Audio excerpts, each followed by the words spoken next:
Yeah, on the internet.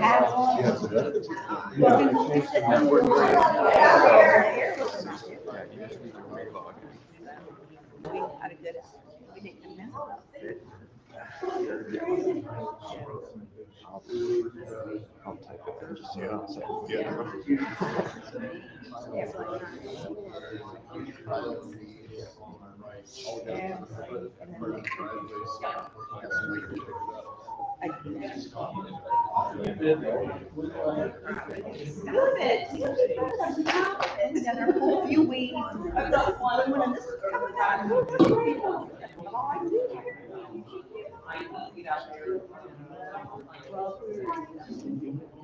No, our friend. She's got English teacher.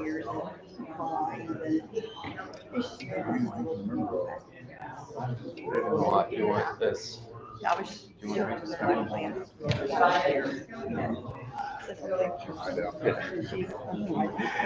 can't tell when you're on. Yeah. Oh.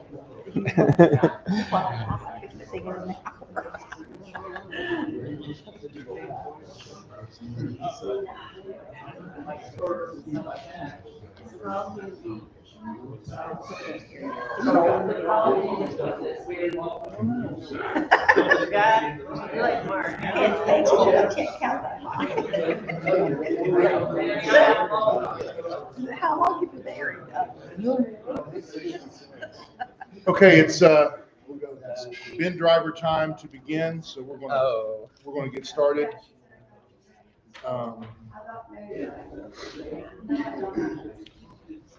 Men's eldership study, April the 9th, Brooklyn.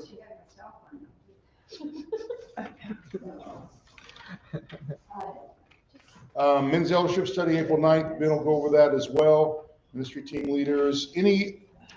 Anyone special? I don't want to say that didn't sound right. Any updates, changes, modifications to the prayer list?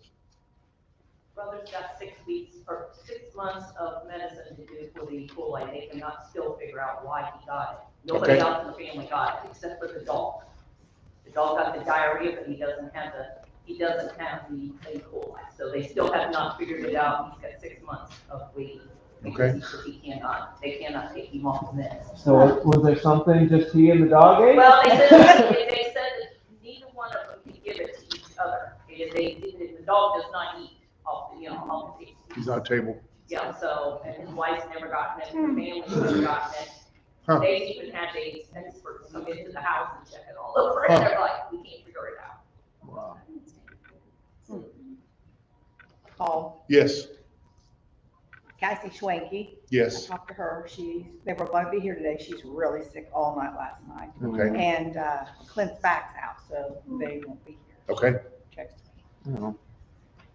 I don't know how to put this, but Arlene has a son, Marcus's girlfriend. Arlene's son, Marcus, His girlfriend. girlfriend, Melissa, danced with my prayers for her sister-in-law with a death in the family, or something like that. Prayers for her friend's son. Yes. Yeah. Follow that food chain. Which he actually Yes, very much so. I wrote it down, I think it's not that long, so Marcus's girlfriend's family. A relative of, Marcus's yes. I don't know. There you go, Mark. Have fun with that.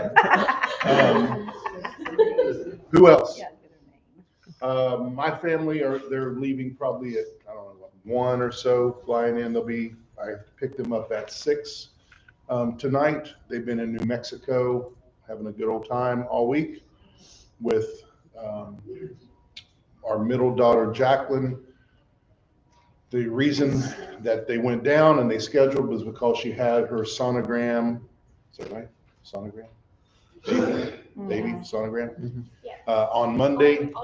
Ultrasound, there we go. Ultrasound on Monday, so they're having another girl. I think she's 20 some weeks along now. So yeah, all you women are saying, oh. So They'll be flying back this evening.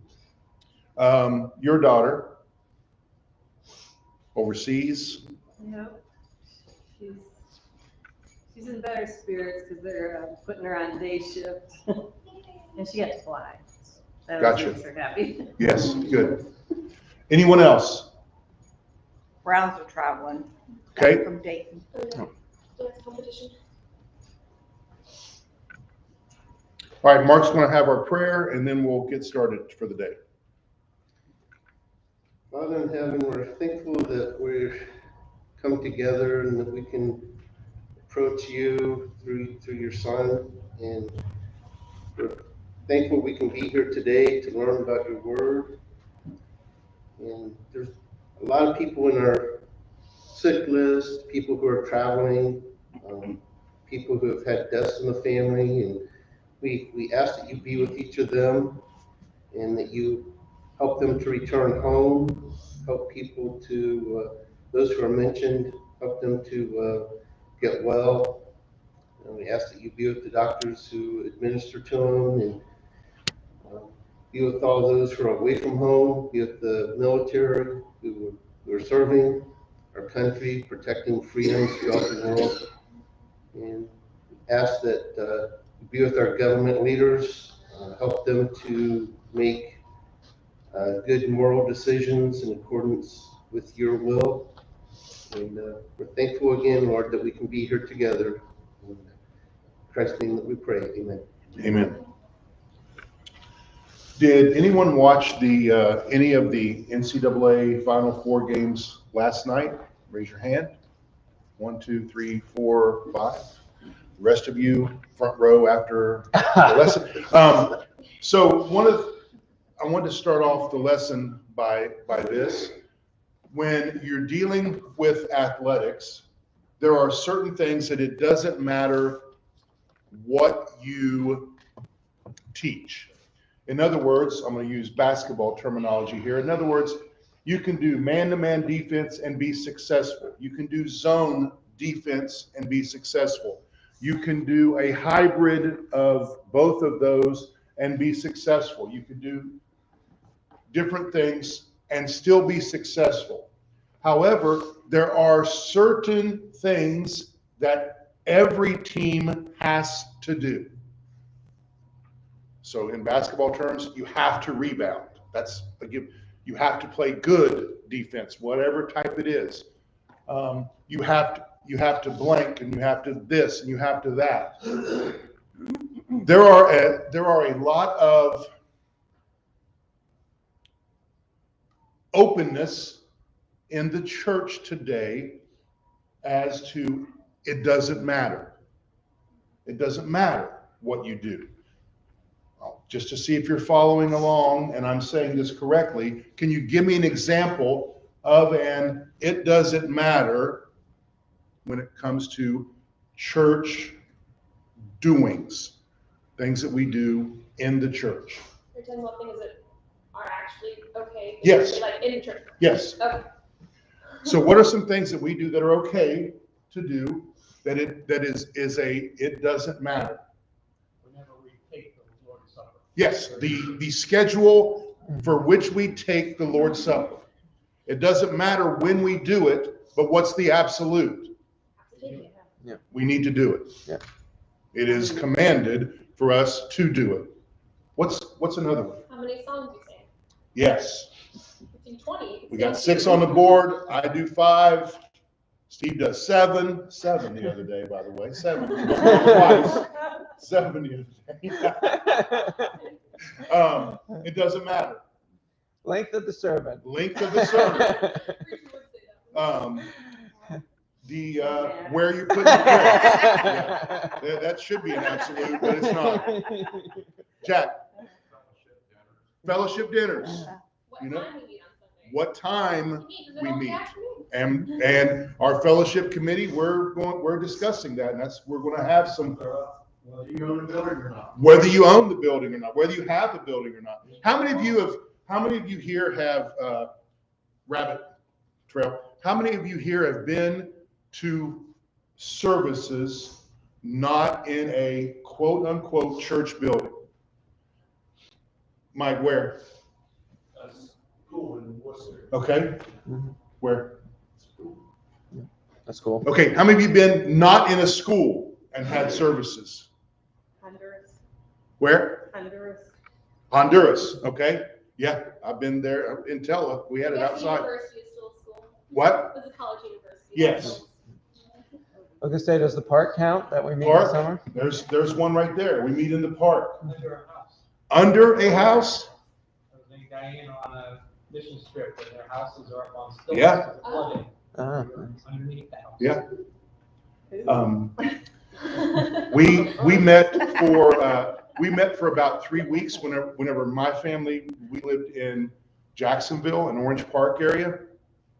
And we were meeting at a school, and our building was supposed to be ready August the 1st, 3rd, whatever, which coincided right when they were going to have school. And we were 2-3 weeks behind. So we met at the beach. We met on the beach, and had service on the beach. And I was probably 15, 16, 14, 15, and it was crazy. I mean, not a lot of people. We had early service. So that doesn't matter. But it does matter. What's the absolute in that? That we meet. mhm. Okay? That we meet. So one of the absolutes is having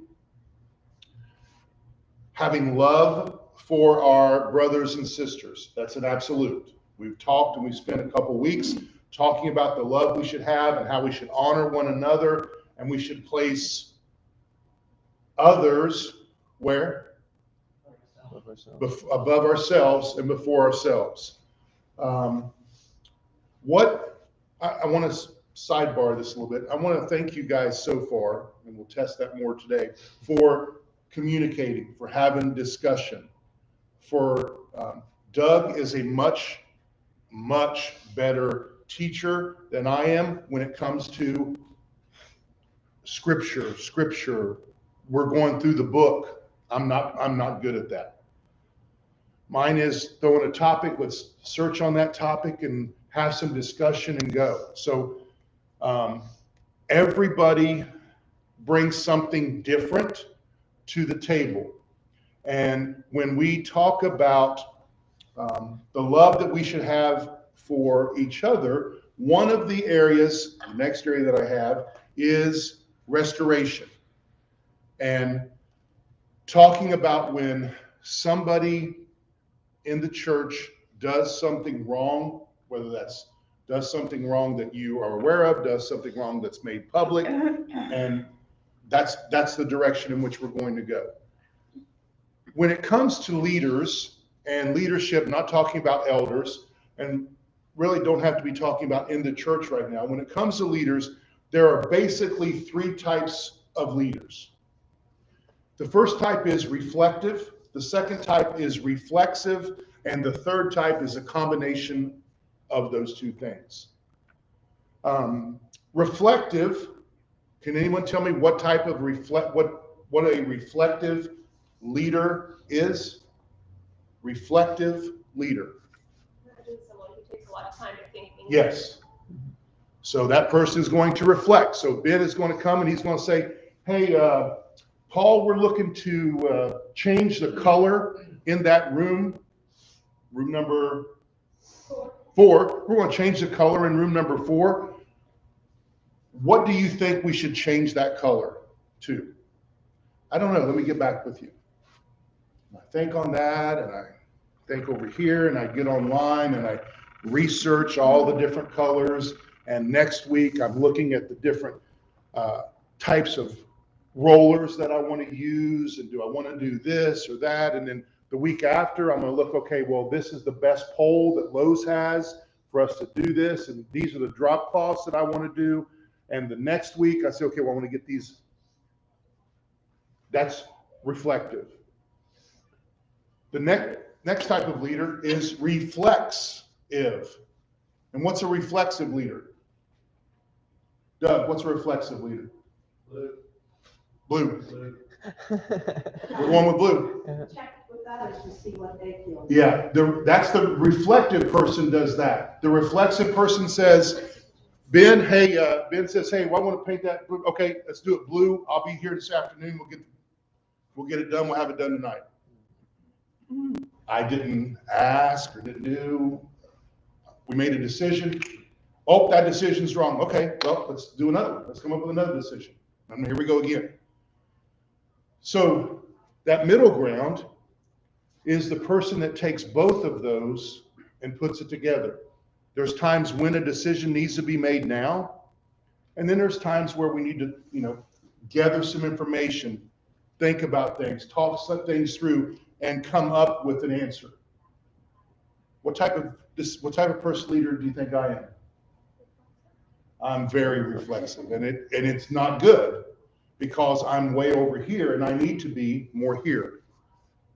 And so think about yourself and where you are on that spectrum. Are you reflective way over here and it's just too long to make a decision because you want to make sure everybody's happy, and Mark's laughing at me, somebody over here? Because Becky's poking me, because when it comes to work, nobody can make a decision, so I'm like, boom, boom, boom, we're gonna do things this way. Yes. But it's good to take everybody's opinion. Yes. Yeah. So go ahead, Katie. I was just gonna say, there comes a point where you've got enough opinions and you just have to make a decision. Yes. I feel like I am sometimes on the far side of that spectrum. I'm like, well, let me wait 20 more hours to see if that one person who hasn't told me yet maybe comes back with an answer. Yeah. And you can't wait forever. And you guys and you individuals, male or female, who work with a group, you understand it whenever I say, okay, we're going to have a meeting on Tuesday at 10 a.m. Okay, what's the meeting about? Well, we're going to meet to decide if we need to meet over these next meetings that we're going to be holding. And so that is about as reflective as you can get. Whereas for me, I'm like, here's the question. You guys got 10 minutes to respond because we're making a decision. Well, I didn't get a chance to respond. That's okay. Here's the two that I got. This is what we're going to decide. What would be the rule? You say Christians are supposed to think of the other person first and honor them above. Yes. But you're both Christians, so you're equal. So who? And There's where a leader could maybe. that's the good part. And that's the part we talked about a little bit last week. That's the good part that Brad brought up of it becomes a competition, and not in a bad way, but it's everybody trying to put everybody above themselves. Everybody wins. Mm-hmm. So when you have someone that does that, everybody wins. And for those of you who have been, here we go back to a sports analogy, when you have 5 players who are average, but nobody cares who gets the credit, and everybody wants to work as hard as they can and do everything they can do towards a common goal, you're going to be exceedingly greater than a team that has more talent, with bigger individuals, stronger, because you are combined, you are together.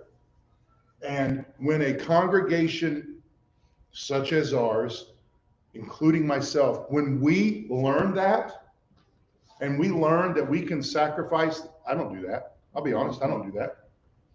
When we can sacrifice the me for the we, and we say, okay, we're having a I'm gonna say men's meeting. Here we go, we're having a men's meeting. Well, we want to talk about doing, we want to start having Sunday evening services at 7 versus 6, or versus 5, or versus 4. And I say, yeah, that doesn't work for me. 7 o'clock, that's Sunday night football, starts at 7. I don't want to do that. I don't want to have it at 7. I'm not worried about me.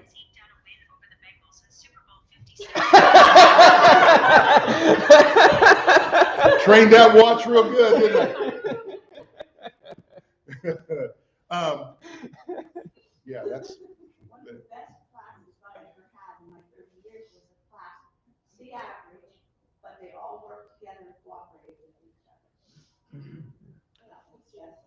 So to be able to find, we're going to get to restoring our brother, to be able to find that connection on Monday, what is today? Today's Sunday, Monday, on last Monday, I took a group and we went to the Cavs and watched the Cavs play.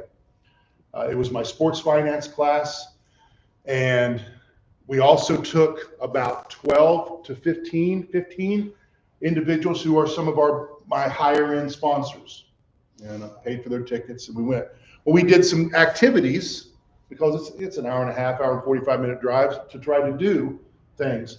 And, one of the things was I have on my paper, find someone whose birthday is in April. So I'm going, and whose birthday is in April? Well, Jeff's is in April. Okay, 5th, all right. And I write that down. And then I go over here and find someone with size 12 shoe. Mark, what size? 12. So, I'm writing that down. My point is, wouldn't it be great? And I'm pointing pointing all four at me, not even all four at me, not even one at you guys. Wouldn't it be great if, as a congregation, we knew those answers about our members? I know that Mike is doing this and this, and hey, I've got a couple out. And Mike, are you still working on so and so? I'm gonna come over and help you, because we knew that. I don't know that, and that is our next discussion here. Is I don't know those things, and I like a little bit of comment. I just think our growth, not just by numbers are great, but our growth as Christians would just multiply and multiply and multiply if we could get to where me, biggest one of all, could be able to do that. Mm-hmm. Comment.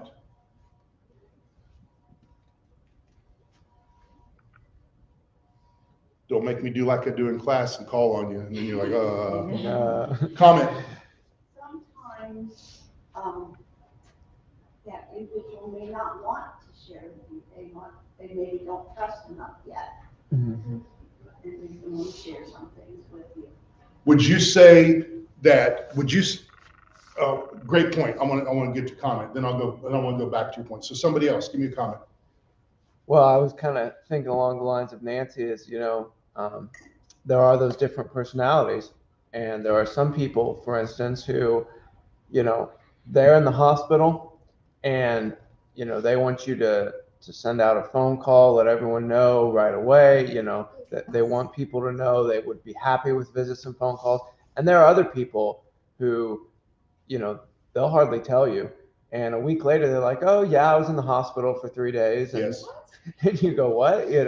So, that there is some personality to take into consideration. And so my response to both of those, and I'm going to get somebody else to talk, or I'm calling you. My response to both of those is this: if we are a close-knit congregation, we know that.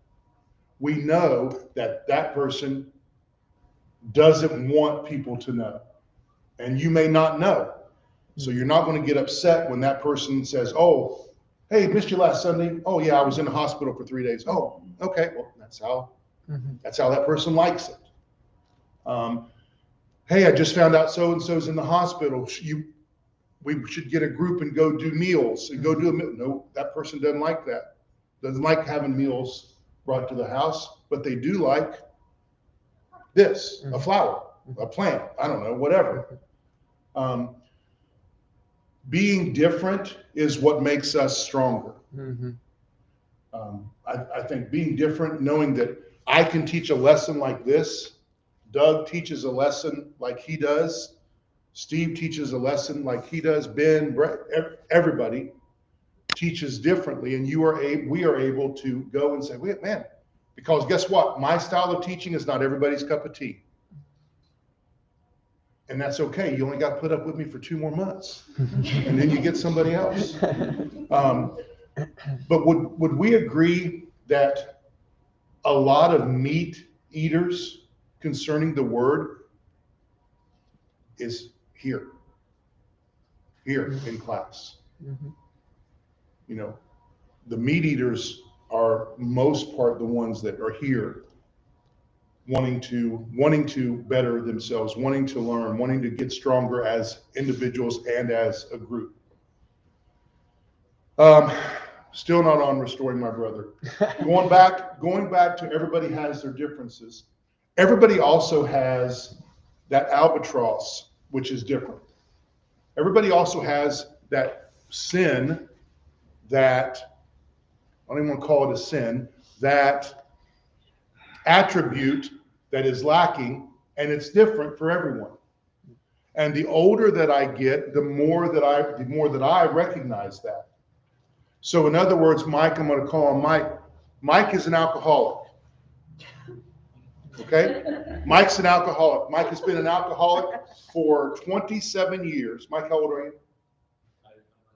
Okay, so Mike has been an alcoholic for 37 years. It's that wet brain. Yeah. Now, just because I say he's an alcoholic, Mike hasn't taken a drink in 33 years. But it's still an issue. And it's still, every time something happens and I say, hey, Mike, let's go to the alcove and let's have a meal. And there's alcohol at the table beside, he struggles with that. And Katie dealt with drugs, and Doug dealt with something else. And everybody has theirs that they struggle with. And my opinion here, now we're going back to the communication part here. My opinion here is this: if we as a congregation, and there's going to be those that keep it to themselves, if we as a congregation knew those things, do you feel that we would be so much better off as a congregation because we'd be able to rally around when it came to certain issues? Here's the communication. Mm-hmm. Brad, comment. If we could communicate with each other always positively, reinforce or to help with those Yes. things, yes, we would be much better off. Yes. Unfortunately, it might just take one person Yes. to attack because of whatever the weakness is. Yeah. That could cause a big problem. Yes. Yeah, the problem is if we are not understanding of the fact that, we all have struggles, they're different struggles, but my struggle is not necessarily better or worse than your struggle. Because Yes. what happens is in the church, we have these certain things that we say, okay, those are the really bad ones. But, my struggle with impatience, that's not a big deal. Correct. I mean, it's not like I'm doing drugs, Yes. right? And so we might be more judgmental just because we don't have that understanding. What are the two biggest, and I'm being facetious here because there are no big, what are the two biggest Church of Christ sins that we elevate to number one and number two? Homosexuality and drinking. Homosexuality and drinking. That's the two. Maybe divorce. Yeah. Depending on the My next question was this: 20 years ago, what was the big three? Homosexuality, drinking, and divorce. And I'm gonna say we placed those way up here, and then Ben used something, and I'm gonna say small as impatience. That's not a big deal, that's not a big deal. I mean, look, I'm not doing what Mike's doing back there. I'm not an alcoholic. So 100% true, and that goes with what Brad's saying. Brad's going to say something else here. That goes with what Brad's saying in the fact that, all it takes is one. How great is it? You're going to get, you guys know this at work, you get 1,000 people saying, great job, great job, great job, great job. That one person that says, that's a crummy job, which is the one you remember? The negative. A negative. Brad, what were you going to say? Anything else? Okay. Look like Mike, comment. I was just thinking it's human nature that the gluttonous person looks down his nose at the alcoholic person because it deflects from his gluttony to the alcoholism, but they're both equal sins, as Dan points out. And I'm just using those two as examples, and gluttony, I'm not talking food, I'm talking your whole life can be gluttony. Yes. Because I've met people like that. Mhm. It's me, and look at that alcoholic. What? Yes. Well, they both stem from a Yeah. conviction, something. But it's a deflection. And deflecting is what we as a country are very good at. Mhm. And we as a people are very good at. You know, don't look at, I'm not talking, well, hold on, I'm not talking about me, we're talking about you. Mhm. I mean, I have said that. I have said that. Oh, wait. No, we're not talking about we're talking about you. Mhm. And that can become an issue in the church as well. So each one of us has our sin. Each one of us has somebody that's smarter than me. Tell me what the correct terminology I should be using here. When I say each one of us has our sin, that's not what I'm wanting to say. Each one of us has our burden, our struggle, our issue. Yes. So each one of us has those separate issues. And you will also see in the church that people of like issues, they tend to huddle together. Because I know that Steve's really working hard and doing this. He's out 60 hours a week working. Well, that's me. So, man, tell me about your struggles. I'm going to tell you about my struggles. And we gather. So if Doug is a gossiper and Doug likes hearing scoop, and Ben is another gossiper, yeah. And Doug are both gossipers. They're going to sit together and you're going to want that information. You got two for one sale over there going on. So the 10-minute thing that I wanted to discuss with that right there was that we all have our struggles, and everybody's struggle is different in some regard. And we could be so much stronger if we could open up and tell our struggle, and then also be positive in that assistance, in that help. Were there times where Jesus was down on someone with their struggles? Give me one, Katie. Pharisees. Yes. Give me another one, somebody. Get behind me, Satan. Yeah. What are you doing? You know, what are you doing? Don't you see? Anyone else? Any other one come to your mind? I mean, he would tell people to leave their life of sin, but I wouldn't say he was being Down. Yeah. Well, it depends on who you're talking about, because you would call the Pharisees the brood of vipers, but they're also proud of Merchants in the themselves. synagogue. The merchants in the market. Yes. It was the people who should have known better Yes. and were, hypocrites. Blatantly, Yes. it's like proud about their sin. So here's the lesson. Here's the lesson is this. What are things that we as Christians should know better? Ben used the exact term right here. What are the things that as Christians we should know better about doing? Immorality. Okay? What are some other things? What are things we should know better? Gossip. Lying. Pride. Impatience. There's a long list of things that we as Christians should know about. I look at Ben and Katie with their two, and there are things right now that they should know they shouldn't be doing. Does that mean they don't do them? No. There are things that we know we should not be doing that we do.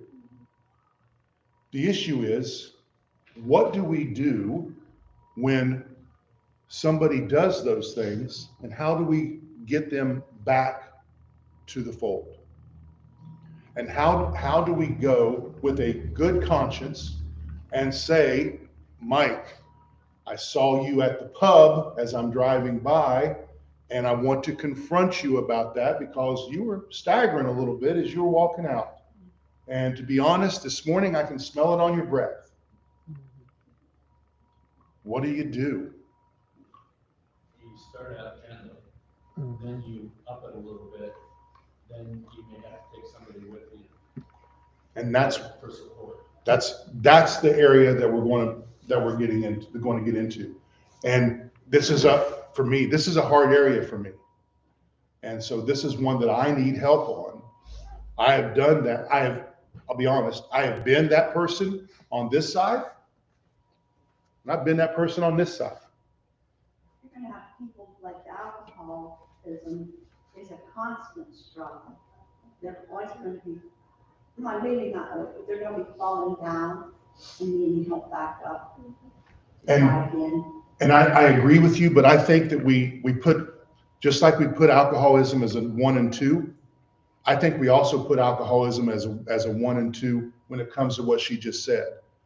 I think impatience, sometimes, and I'm saying small, but I'm not meaning small.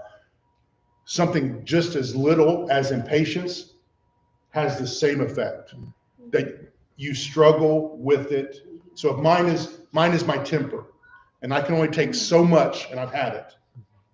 Okay?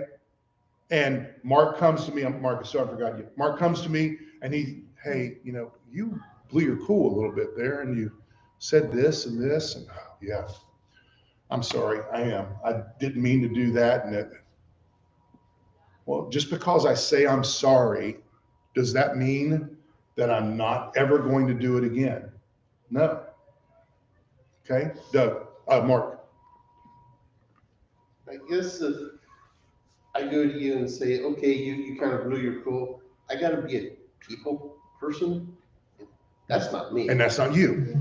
That is not me. I prefer to be out by myself. Yes. That's Becky. I like to be by myself, do my own thing, or do our own thing. And I don't always like to include everybody else because I don't feel comfortable being around a lot of people. So how do we become more people oriented? And there it is. Mm-hmm. And there's the issue right there.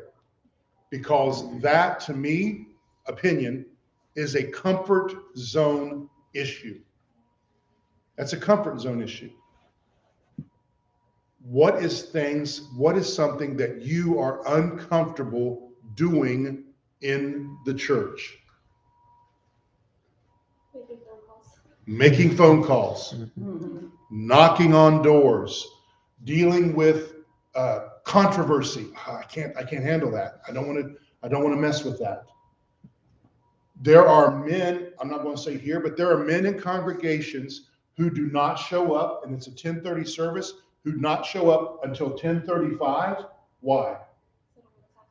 Because they don't want to talk to people. They don't want to be for here you'd be on time. I'm going to say, joke's on you. We don't start till 10:40. Why do you think I do that? Doug's out there hiding behind a bush. Hey, you want to do prayer? But do what? I'm going to tell you when I feel like you're resorting back to your old ways. I'm going to tell you. And it takes closeness. Can you agree? It takes closeness, but it also takes getting out of your comfort zone. And here we go to athlete term.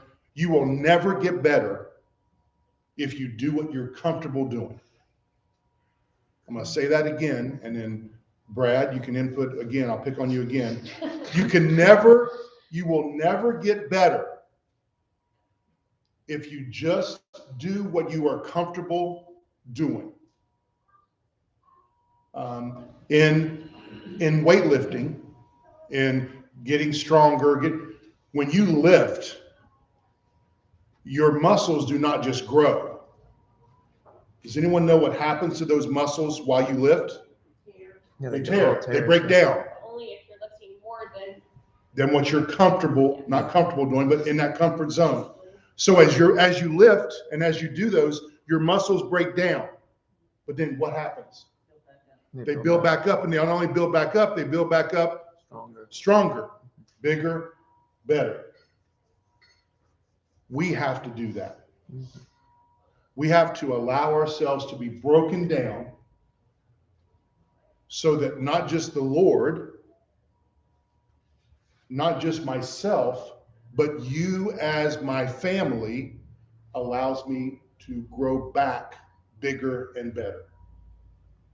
And by me growing back bigger and better, and by Brad growing back, and by Jack growing back, and by Ben growing back, and by Doug 2.0s over there growing bigger and better, what happens to us as a congregation?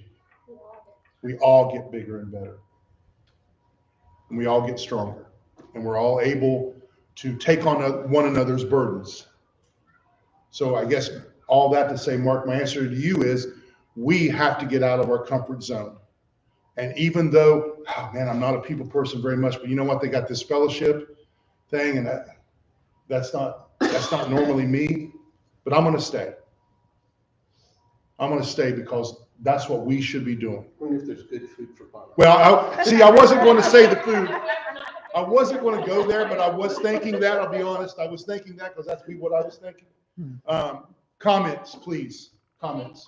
Sometimes we try to push ourselves so quickly that we rebound. And just like a muscle, you have to take a little bit at a time. Yes. Work up to it. You Yes. can't expect yourselves to go from 200 pounds to 400 pounds in a day. Even And a month, that's what they. Do you think that we lose, so totally off the path again, we lose Christians because we do that?